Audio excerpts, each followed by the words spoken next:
నేను నోరు గల్లదన్నారా మేడం? నేను ఎవరిని ఏమన్నానండి. మీరు అనలేదు, మీ ఇంటర్వ్యూలు మాట్లాడుతున్నాయి. నేను ఏదో ఏడండి మేడం అంటే జూమ్ పెట్టినా కూడా కంట్లో కన్నీళ్ళు కనబట్టలేదు కానీ తుడుచుకుంటున్నారు మీరు. మేడం మేడం ఏడవండి అని సజెషన్ ఇచ్చా, ఇలా మాట్లాడండి అని. మీరు ఏం చేశారు? జూమ్ పెట్టినా కూడా దొరకట్లేదు. ఏమన్నాడు సతీష్? ఏమన్నాడు తెలుసా? సాక్షి సతీష్ కొంచెం ఆమె ఇంటర్వ్యూ చేసినప్పుడు జాగ్రత్తగా కొంచెం ఫ్లెక్సిబుల్ క్వశ్చన్స్ అడుగు సతీష్ మేమంతా సెక్రటేరియట్లో జర్నలిస్టులు కొలీగ్స్ కదా, సతీష్ అడగండి చెప్తాడు.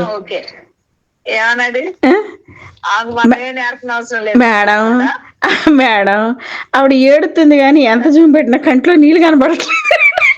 అప్పుడు నేనేమన్నాను తెలుసా? ఆవిడ ఏడ్చి కన్నీళ్ళు ఇంకిపోయాయి సతీష్, ఎక్కడ కనబడతాయి నీకన్నా. ఆవిడ ఎంత ఏడ్చిందో. ఏడుపుని అవమానాలని జయించేశాను మేడం. అవును, నార్మల్ అయిపోయింది.